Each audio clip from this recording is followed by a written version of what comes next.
Assalamualaikum warahmatullahi wabarakatuh. Perkenalkan, nama saya Marsyanda.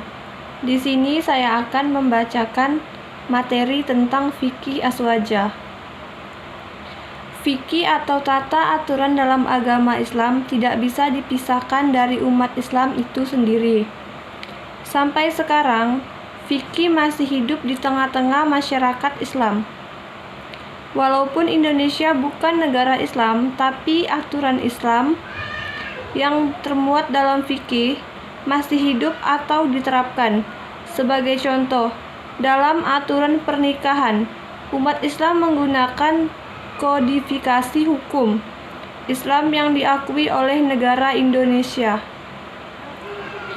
Kenapa fikih tidak bisa dipisahkan dari umat Islam?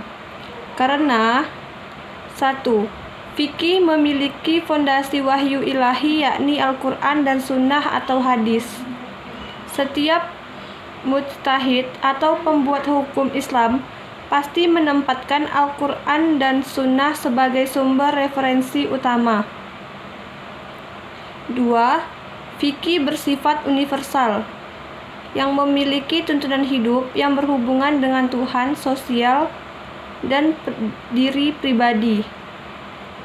Tata kehidupan dari 3 aspek tersebut diatur dalam fikih. 3. Fikih berkaitan dengan etika, adab, atau kesopanan dalam masyarakat, bahkan dalam beribadah kepada Tuhan. Sementara prinsip-prinsip fikih azwajah sebagai berikut. 1.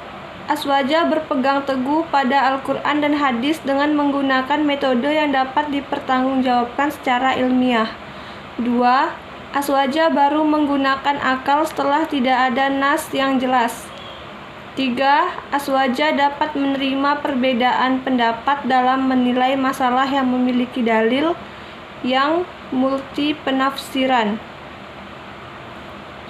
Ada keempat imam mazhab yang bisa dipisahkan. Ada 4 imam mazhab yang tidak bisa dipisahkan dari fikih azwajah. Kaum azwajah biasa menyebutkan dengan imam 4 mazhab yang memiliki pengikut sebagian besar di seluruh negara yang memiliki penduduk Islam. Keempat imam tersebut adalah sebagai berikut. 1. Imam Abu Hanifah. Nama lengkapnya Abu Hanifah An-Nu'man bin Sabit bin Zuta Al-Kufi. Ia lahir pada 80 Hijriah atau 699 Masehi di Anbar, Provinsi Kufah, Irak. Karya Abu Hanifah: Kitab Al-Fiqh Al-Akbar, Kitab Al-Fiqh Al-Absat, Kitab Al-Risalah, Kitab Al-Ilm wa Al-Muta'alim, dan Kitab Al-Wasiyah. Fikih Imam Abu Hanifah banyak diamalkan di negara Turki dan negara-negara di sekitarnya. Negara-negara Asia Tengah bekas jajahan Rusia, Pakistan, Afghanistan, India, Bangladesh, dan sebagian penduduk Afrika dan Timur Tengah. Beliau wafat pada tahun 1150 Hijriah atau 767 Masehi. 2. Imam Malik bin Anas. Nama lengkapnya Abu Abdillah Malin bin Anas bin Abi Amir Al-Asbahi Al-A'rabi. Lahir di Madinah pada 95 Hijriah dan dibesarkan di kota ini sampai wafat pada 179 Hijriah. Karya terbesar beliau adalah Kitab Al-Muwatta. Fikihnya banyak diamalkan sebagai masyarakat Timur Tengah dan mayoritas penduduk Afrika Utara. 3. Imam Syafi'i. Nama lengkapnya Abu Abdillah Muhammad bin Idris bin Abbas bin Utsman bin Syafi'i bin As-Sa'ib dan Ubaid bin Abdi Yazid bin Hashim bin Al-Muttalib bin Abdi Manaf bin Qusay bin Kilab Al-Quraisy At-Talibi Asy-Syafi'i Al-Makki. Ia dilahirkan pada 150 Hijriah di Gaza, Palestina. Karya terbesarnya adalah kitab Ar-Risalah. Mazhab Imam Syafi'i diamalkan mayoritas umat Islam di dunia, termasuk di Indonesia. Beliau wafat pada 204 Hijriah. 4. Imam Ahmad bin Hanbal. Nama lengkapnya Abu Abdillah Ahmad bin Muhammad bin Hanbal bin Hilal Asy-Syaibani. Beliau lahir di Baghdad, Irak 164 Hijriah.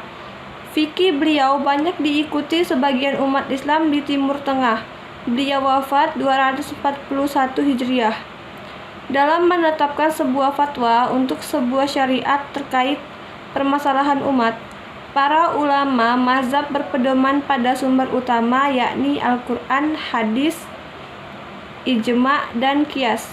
Maksudnya, apabila ada sebuah persoalan baru di tengah masyarakat, mesti dicari dulu dalilnya di dalam Al-Quran. Apabila tidak ada di dalam Al-Quran, langkah berikutnya mencari dalil di dalam hadis. Apabila juga tidak ada, dalil berikutnya mencari ijma ulama atau konsensus para ulama. Apabila juga tidak ada, langkah terakhir yang diambil melakukan qiyas, mencari dalil dari Al-Quran, hadis maupun ijma yang memiliki persamaan dengan persoalan baru yang muncul. Namun, untuk menetapkan sebuah keputusan dalam fikih, perlu ijtihad dari orang berkompeten dan tidak sembarangan, seperti di dalam Nahdlatul Ulama. Dalam menentukan sebuah perkara fikih mesti melewati sidang Bahsul Masail. Di dalam Bahsul Masail NU ini ada prosedur yang mesti diikuti. Apabila prosedur sudah dilewati dengan baik dan benar, barulah lahir sebuah fatwa atau ketetapan hukum terkait persoalan baru yang muncul di tengah masyarakat. Sekian dari saya. Assalamualaikum warahmatullahi wabarakatuh.